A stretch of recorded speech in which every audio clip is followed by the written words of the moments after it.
fakta, mesti menyakitkan, tapi harus kita terima. Adakah kamu ada di situ buat nyambut Nabi Muhammad SAW?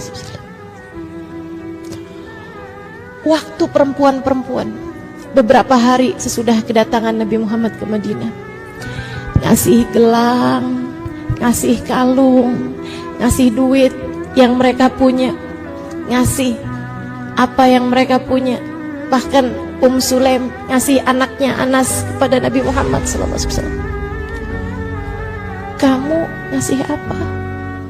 Saya ngasih apa?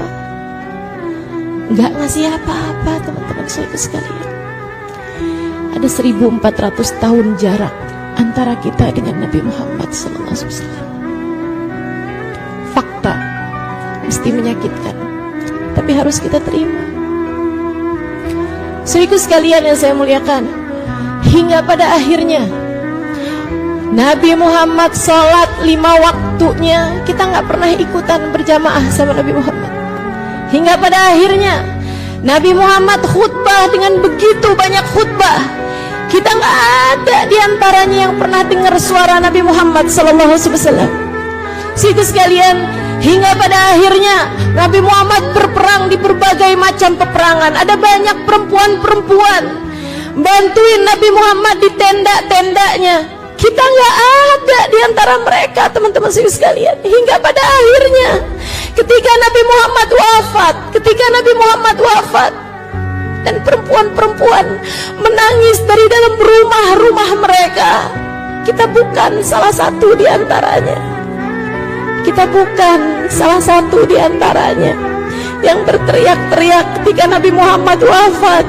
Bukan kita di antaranya yang menangis melolong-lolong ketika mendengar kabar Nabi Muhammad wafat, teman-teman sekalian. Bukan kita, orang-orang yang berpikir bahwa mata ini tak lagi dapat memandang indah wajahnya. Kita nggak pernah dapat jatah apa-apa dari hidupnya Nabi besar Muhammad Sallallahu Alaihi Wasallam. Andai bisa beli dengan berapapun harganya, saya ingin membelinya, teman-teman. Saya yakin semua dari kita juga merasakan hal yang sama. Andai bisa membelinya, andai bisa menebusnya, kita pengen nebus dengan apapun yang kita punya, biar mata ini bisa mandang wajah Nabi Muhammad Sallallahu Alaihi Wasallam.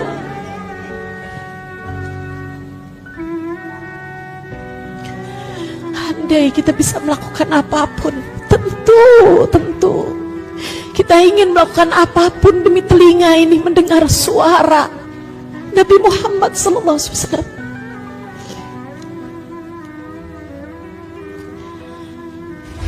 Makanya yang bisa kita lakukan nih saat-saat sekarang ini, duduk bersama, nginget-nginget Nabi Muhammad SAW. Sehingga andai pun kita nggak bisa dapetin hidupnya Nabi Muhammad di atas muka bumi ini, kita nggak lagi terhalang sama hidupnya Nabi Muhammad nanti di akhirat, teman-teman. Harapannya sama, satu aja. Harapannya kita udah terlanjur nggak dapetin masa hidup Nabi Muhammad di atas muka bumi ini.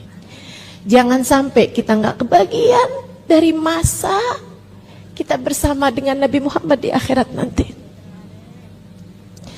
Di dunia ini nggak dapetin masa hidupnya Nabi Muhammad, nyesel.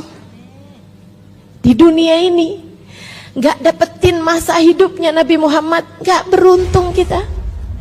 Saudaraku sekalian, man ra'a wajhaka yas'ad.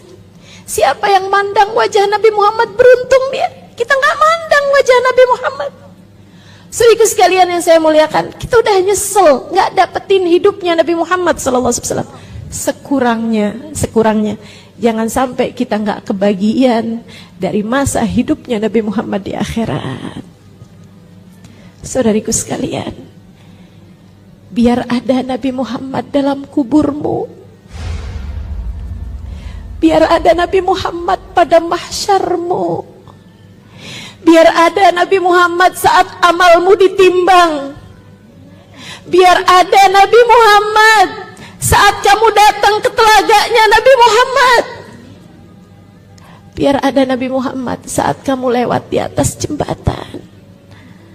Biar ada Nabi Muhammad saat kamu digiring di akhirat nanti, kamu ada di belakang Nabi Muhammad SAW. Jadi mesti gimana nih? Ya udah, di sisa hidup coba belajar buat narok Nabi Muhammad dalam hati, teman-teman. Di sisa hidup, berapa lama sih? Berapa lama? Sisa hidup saya, sisa hidup kamu, sepenggal kehidupan yang kita punya, teman-teman.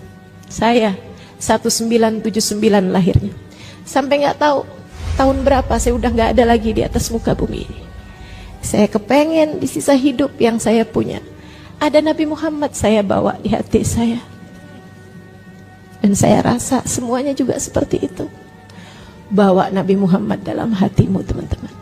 Biar nanti di akhirat kita bisa dapetin hidup barengan sama Nabi Muhammad.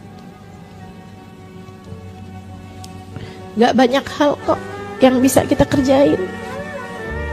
Berlebihan saya rasa kalau Ustaz Amiro bilang saya gitu, gambaran orang yang dipengenin sama Nabi Muhammad. Siapa saya?